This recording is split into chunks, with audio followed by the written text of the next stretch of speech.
Soul singer Marvin Gaye, whose career spanned over 25 years, including the birth of the Motown sound to the 80s, was shot to death yesterday in Los Angeles. On February 22, 1976, the torment ends. Florence is found dead of a heart attack. You probably still remember the tragic deaths of black artists in the 1970s, the ones shot backstage. The ones who collapsed right under the stage lights, and even those who passed quietly in locked hospital rooms no one was allowed to enter. But little did anyone expect. The most chilling part wasn't there. Because what sent a real shiver down the spine of the music world were the deaths that came after to the very partners who had once stood silently by their side. Wives, husbands. They too were gone. In circumstances so eerie they're nearly impossible to explain. Same hour, same place. Some even died in the exact same position. So now we ask, was it just coincidence or a curse that keeps repeating? To find the answer, stay with us. In today's video, we'll uncover 21 haunting stories of black artists whose deaths mirrored eerily and terrifyingly the passing of their own partners. 1. Marvin Gaye and Janice Hunter, death at 2:03 a.m. Let's begin this video with one of the most shocking deaths in American music history. Early morning, April 1st, 1984. Marvin Gaye, the sole voice of a generation, was shot and killed by his own father in their childhood home in Los Angeles. The bullet pierced his heart, killing him instantly, and the most haunting part was that the exact time of death was confirmed to be 2:03 a.m. But what could be more painful? The gun that took his life wasn't purchased by his father. It had been brought into the house by Marvin himself as a Christmas gift just months earlier. He gave it to his father, hoping to ease the long-standing tension between them. But who could have known that gift would become the weapon that ended his life just one day before his 45th birthday?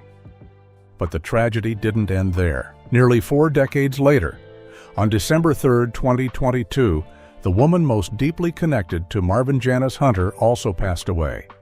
And once again, the timing sent chills down people's spines. She died peacefully in her sleep, alone in her Rhode Island home, after years of living in seclusion with a frail heart.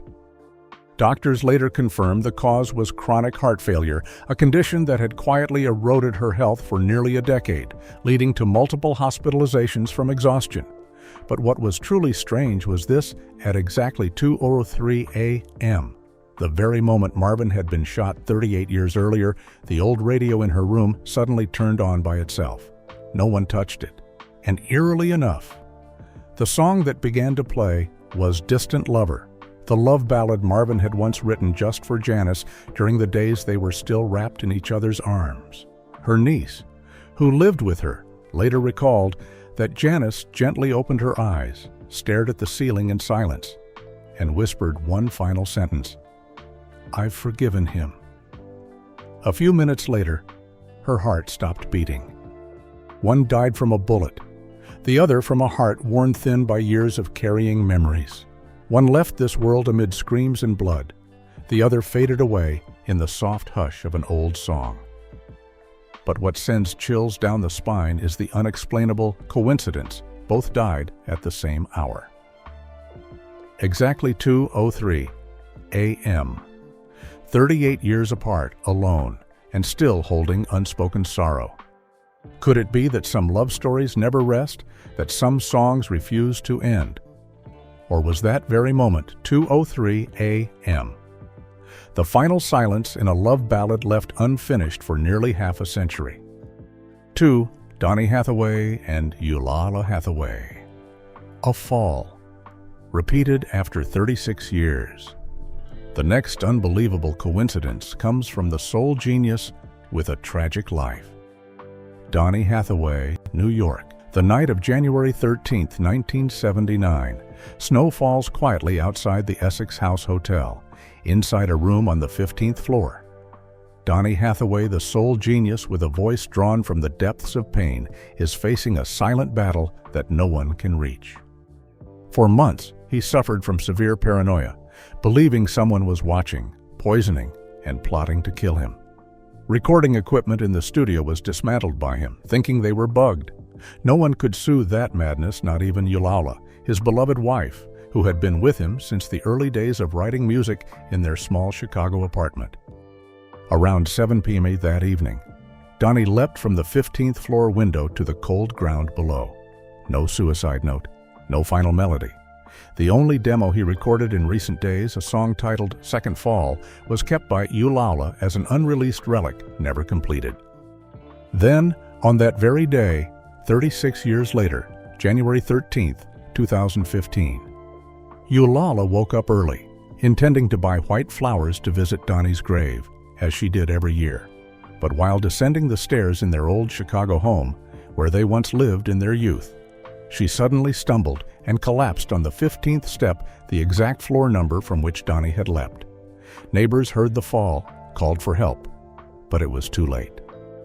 The death report stated acute stroke accompanied by head trauma from the fall.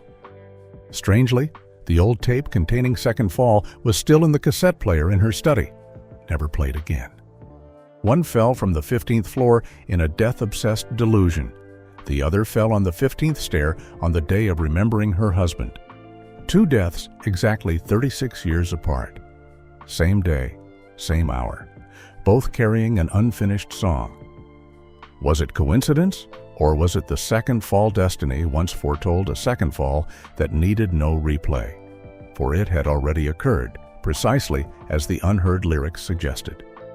3. Tammy Terrell and David Ruffin, 2 heartbeats, stopped in the same hospital. Tammy Terrell was once considered the most delicate flower of Motown, a voice both gentle and radiant, who stood alongside Marvin Gaye in legendary duets like Ain't No Mountain High Enough and You're All I Need to Get By. But beneath that glamorous exterior, her life was a long series of pains, both physical and emotional. One night in October 1967, while performing with Marvin, Tammy suddenly collapsed on stage in front of thousands of spectators and a duet partner who had no idea what was happening. That was the beginning of a cruel journey. Doctors discovered a brain tumor, and in less than 3 years, Tammy underwent 8 consecutive surgeries, battling pain, exhausting treatments, and loneliness in the hospital. On March 16, 1970, at the University of Pennsylvania Hospital, Tammy's heart stopped forever at the age of 24. To the public, it was the untimely passing of a genius who hadn't fully shone. But to David Ruffin, the man who once loved her, caused her pain, left bruises and tears, it was a wound that never healed.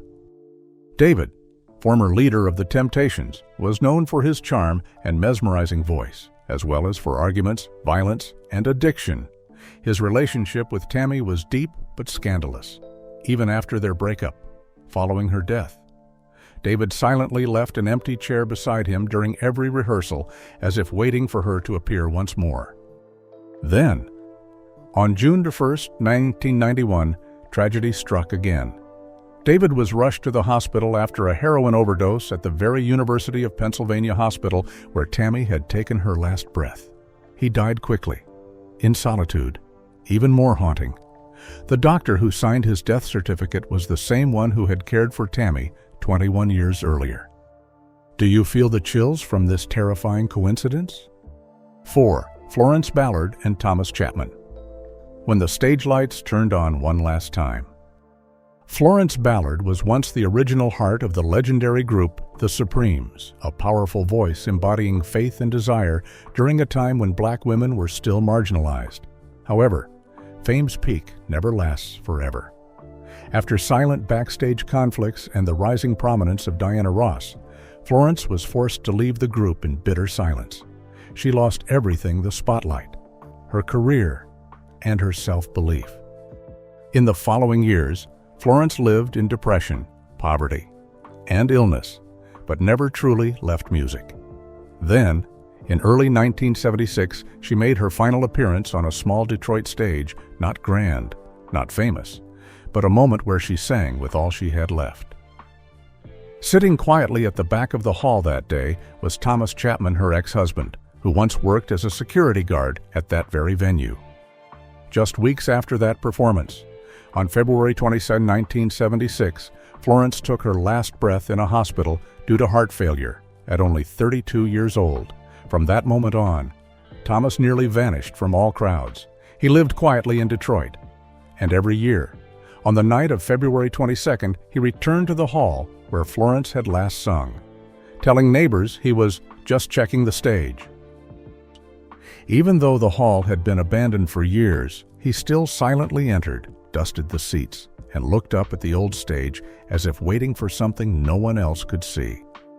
In 1986, exactly 10 years after Florence's death, Thomas returned as usual. That evening, he walked alone down the main aisle, flashlight in hand, checking each row of seats, each corner of the stage. But then, as he reached the front row, at seat number 3 where he usually sat, Thomas suddenly suffered a severe heart attack. What made everyone shudder wasn't just the death, but the moment it happened. At exactly 9 p.m. that night, the precise time Florence had stepped onto the stage in her final performance, the stage lights suddenly flashed for 4 seconds.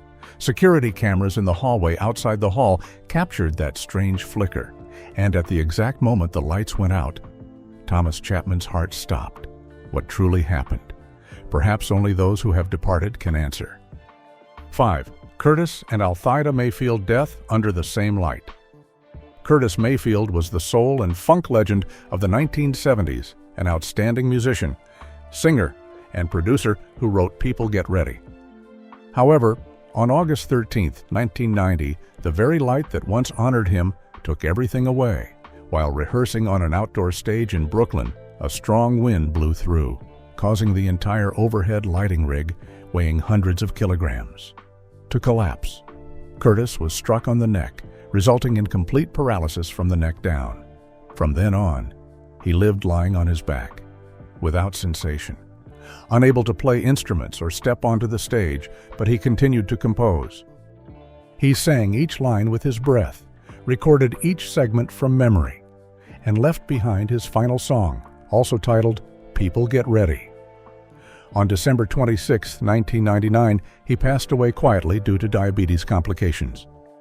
The only person by his side during those 9 years was Althea Mayfield, his silent wife, who stayed up many nights clearing his lungs, cleaning wounds, and once said, "When Curtis is silent, I still hear him in the songs he hasn't finished singing." After his death, she withdrew from the spotlight, from the media, and never spoke publicly again.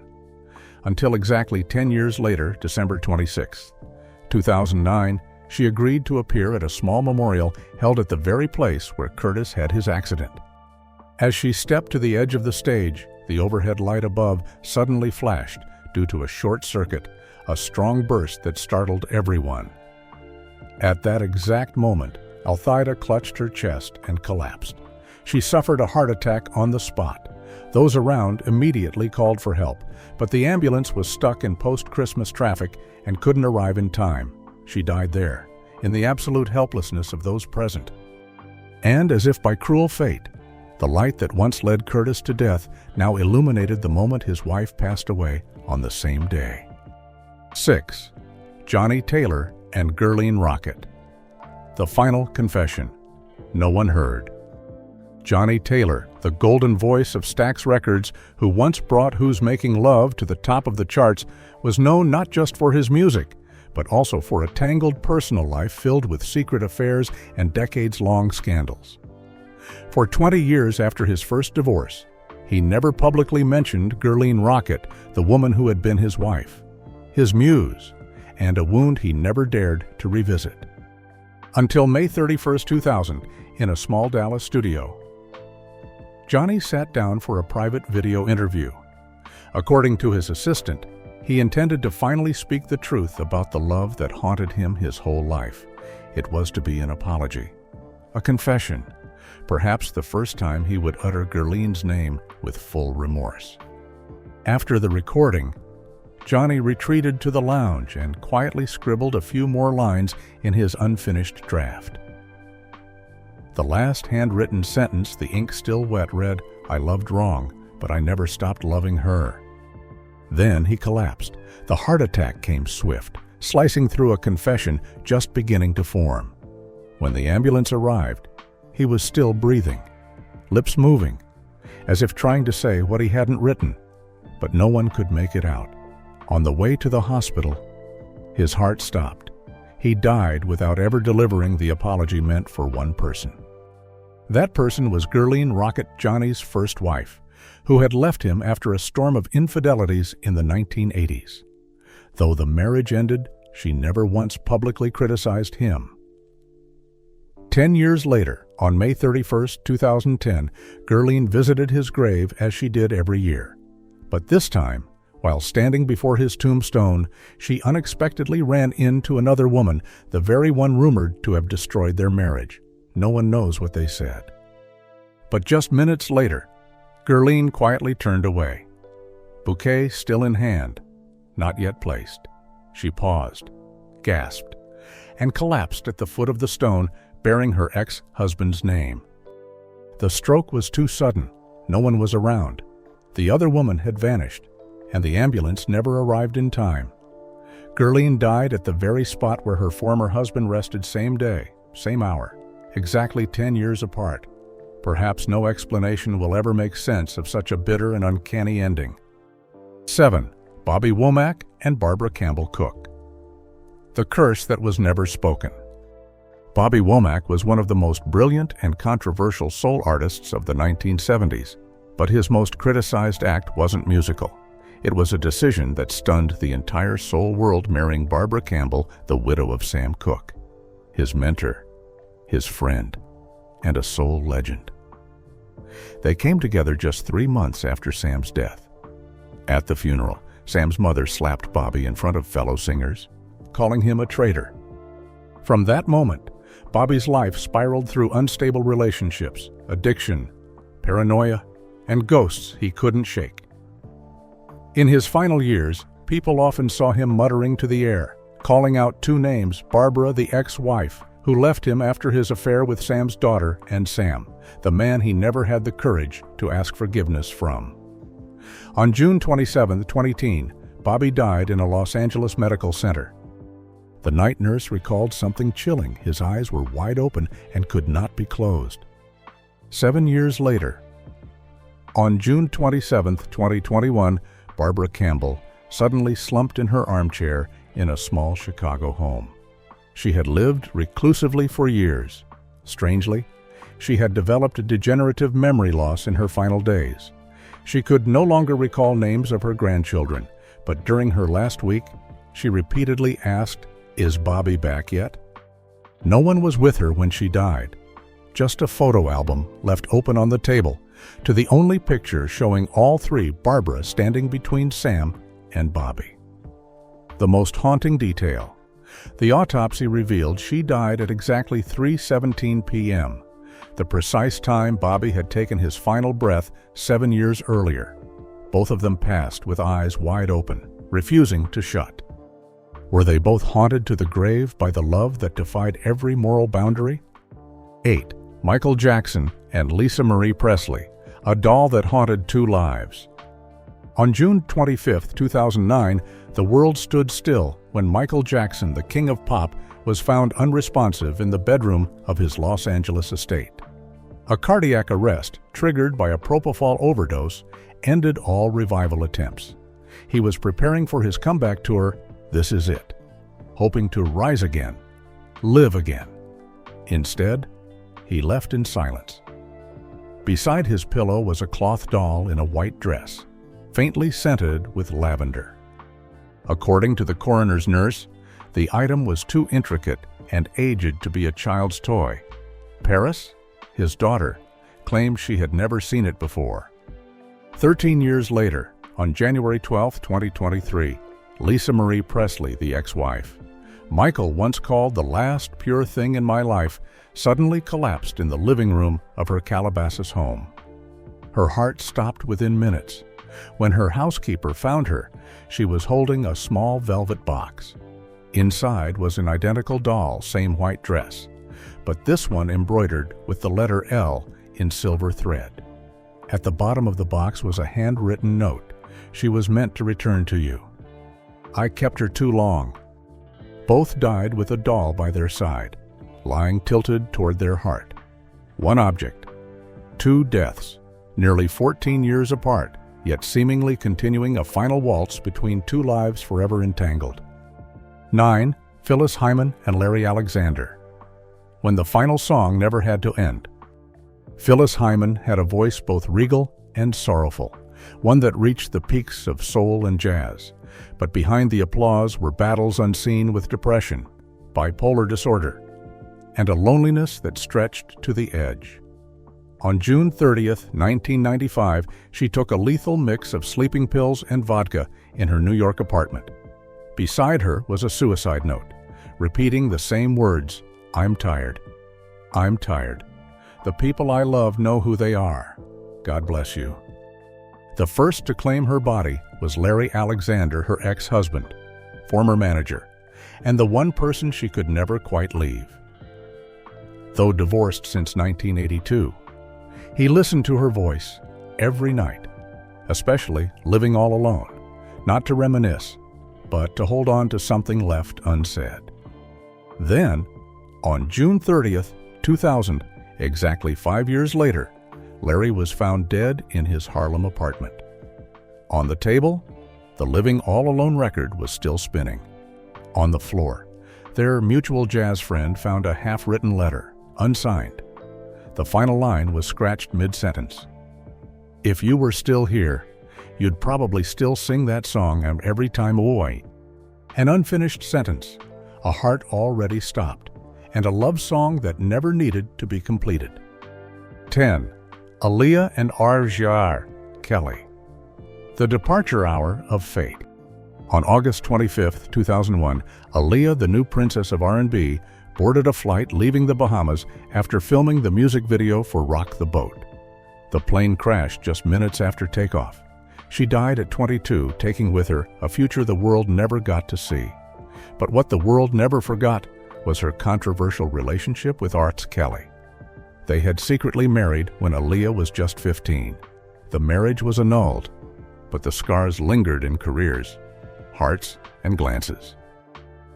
Kelly, once crowned the king of R&B after years of allegations and trials, was sentenced to federal prison. He lived in solitary confinement to avoid assault.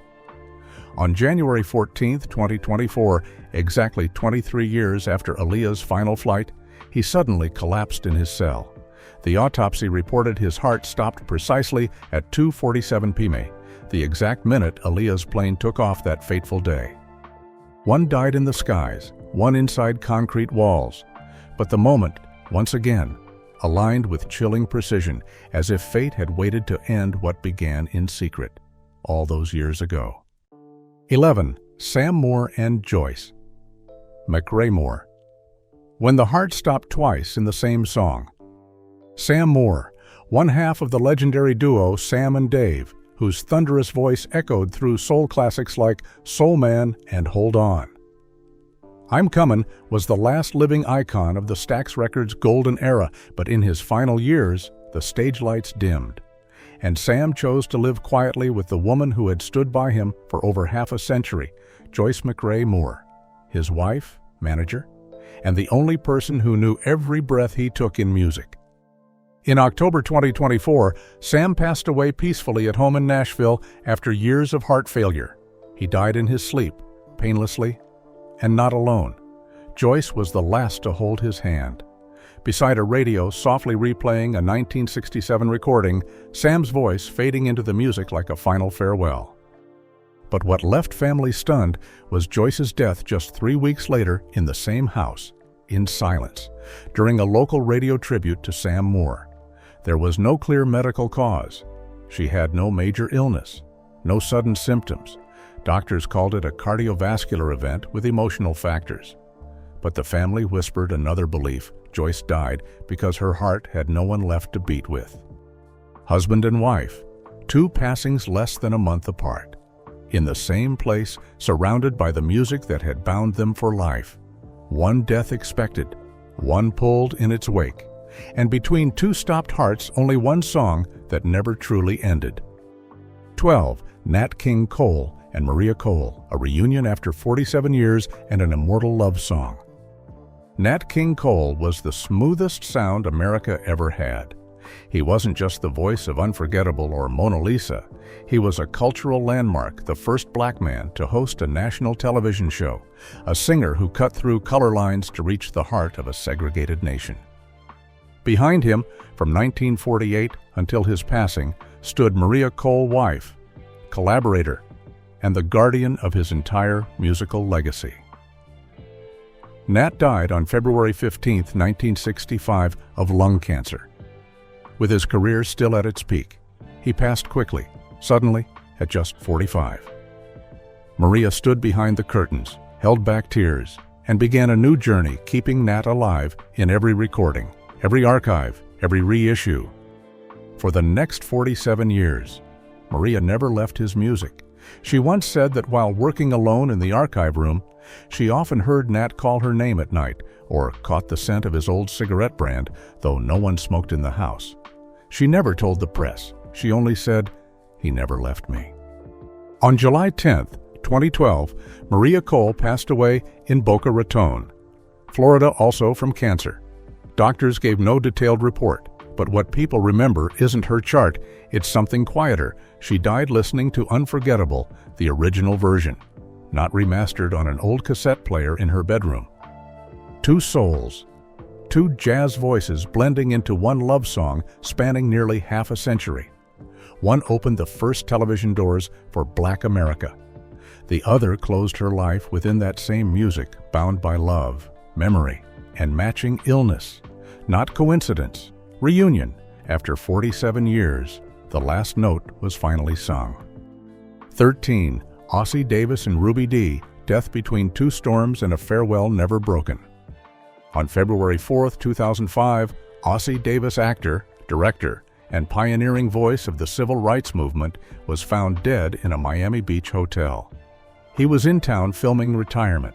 He died in his sleep from heart failure, leaving behind no final words, just a script left open and a pen underlined on the lines for his upcoming role. That day, an unusually heavy storm flooded the city, delaying the ambulance by nearly an hour.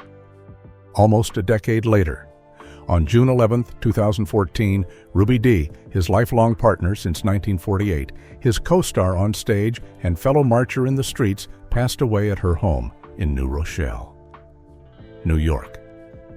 She was 91, surrounded by children and grandchildren. Strangely, it was also one of the rare torrential downpours that year.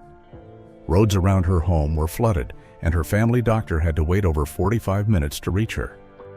Both passed peacefully, under rain, and with the helpless delay of human limits. Together, they had emceed the 1963 March on Washington, eulogized Malcolm X, and left behind a legacy both artistic and political. Their ashes now rest in a single urn, engraved in this thing together, a vow never interrupted even between two storms a decade apart. 14. Maxine, Sullivan, and Cliff Jackson. When the final note played, twice, in the same place. On the night of May 24, 1970, Cliff Jackson's stride piano master performed a full set at the RX Club, an aging jazz bar in the heart of the Bronx. It was a regular evening. Familiar crowd. No sign it would be the last. But as he stepped off stage, no one could have known. His heart was already beginning to fade. Hours later, he was found dead in his apartment, still holding the night's set list. Heart failure simple, chilling. And so Maxine Sullivan, wife, collaborator, and the famed jazz vocalist of the 1930s, lost the man who had accompanied her for nearly 2 decades. But she kept going, she sang, and every year held tribute shows in his name. Then came April 7, 1987. Maxine appeared at the Concord Jazz Festival. No one knew. The venue was just 220 meters from the RX Club where her husband had last played. Though she was in late-stage lung cancer, she sang as if Cliff were waiting backstage. Just 2 days later, she collapsed at home. In her journal, the final ink-blurred line read, "I sang so close to where you last stopped." 2 last performances, 2 hearts that ceased, same city, same coordinates. Who would have thought that their ending was already staged by the very club where love never fully went quiet. 15. Sam Cooke and Dolores Elizabeth Milligan. 2 deaths, 1 goodbye left unspoken. Dolores Milligan, first wife of soul icon Sam Cooke, died in a car crash in Fresno on the night of March 26, 1959, after leaving a party. She was just 28 and left behind a young son named Joey. Though divorced a year prior, it was Sam who paid for the funeral and ensured she was buried in Fowler, California, his way of saying goodbye, though never in words. Less than 6 years later, Sam Cooke was shot dead at the Hacienda Motel in Los Angeles in a still murky incident. Both died young, on dark California nights, alone. And who would have guessed the man who buried her would be laid to rest in a mystery just as shadowed? 16. Betty Davis and Miles Davis. When death came faster than the final note. In February 2022, Betty Davis, the funk queen who once shook the foundations of American music, was diagnosed with cancer during a routine checkup. She remained lucid, still listening to music each morning. And then, just 7 days later, Betty took her final breath in Homestead, Pennsylvania. It wasn't a long battle. It wasn't a death with preparation. The illness came like a message, and Betty left as if she already knew how it would end. Unknowingly, 3 decades earlier, Miles Davis, her former husband, the man she once called a brilliant, difficult genius, had died in a nearly identical way. In mid-September 1991, he was hospitalized for pneumonia, and exactly 1 week later, on September 28th, he died from respiratory failure and stroke. Sudden, relentless, no time for recovery.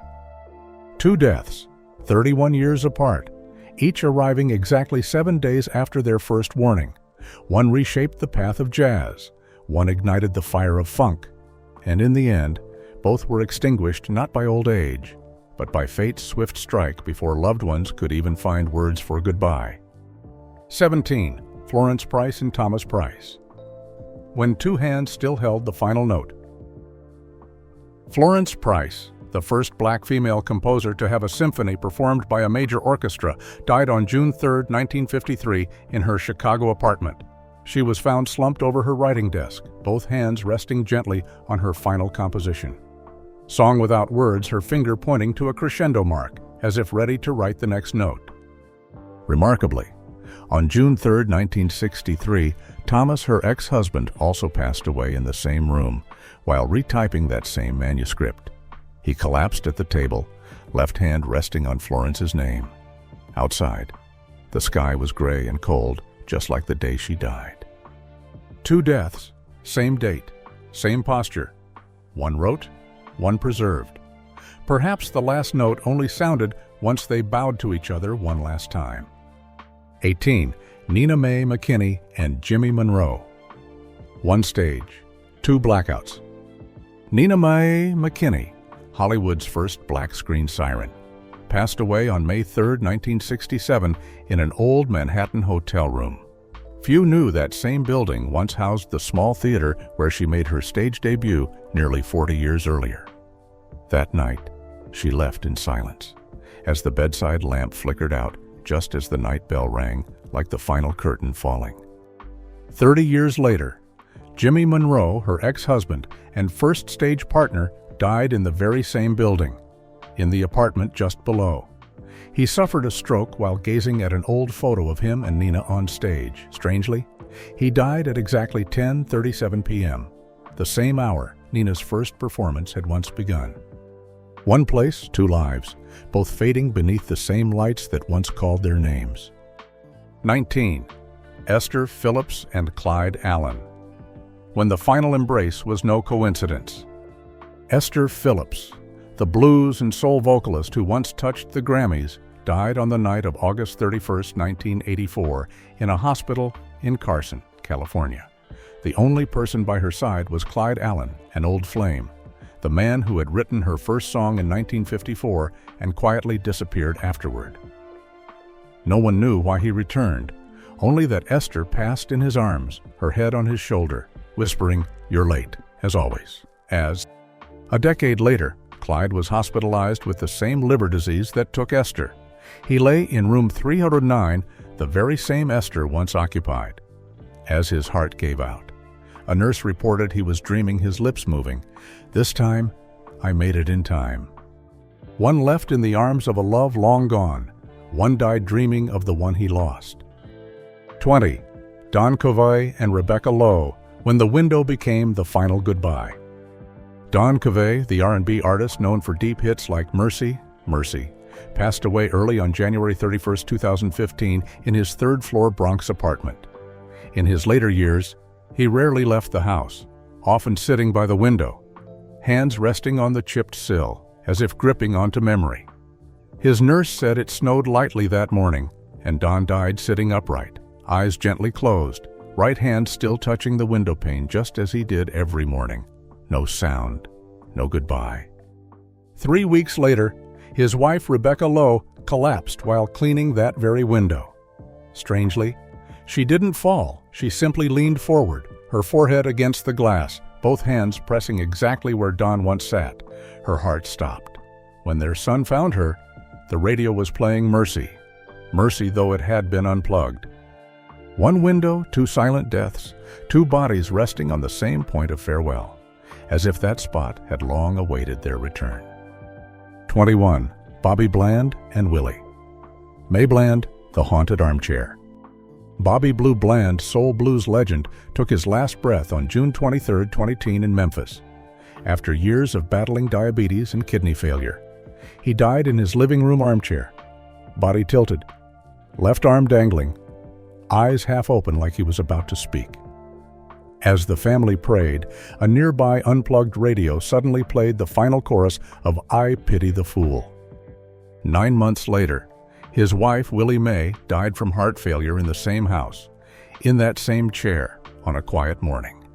Their niece recalled seeing her holding their wedding photo when she froze, head turning toward the stereo. At that exact moment, "I Pity the Fool" began again, this time, a rare live version with Bobby calling out Willie mid-solo. No disc, no explanation. One song, one armchair, two stopped hearts. And 2 times the music spoke, as if Bobby sang once more, this time for a final goodbye. And now, we've traveled through 21 chillingly timed departures. But do you believe these were coincidences? Or are they endings to love songs tragic and unfinished, playing out in the most unimaginable ways? Tell us in the comments which story gave you goosebumps. Do you believe in coincidence or a deeper secret like share? And follow for more haunting truths from behind the curtain of stardom.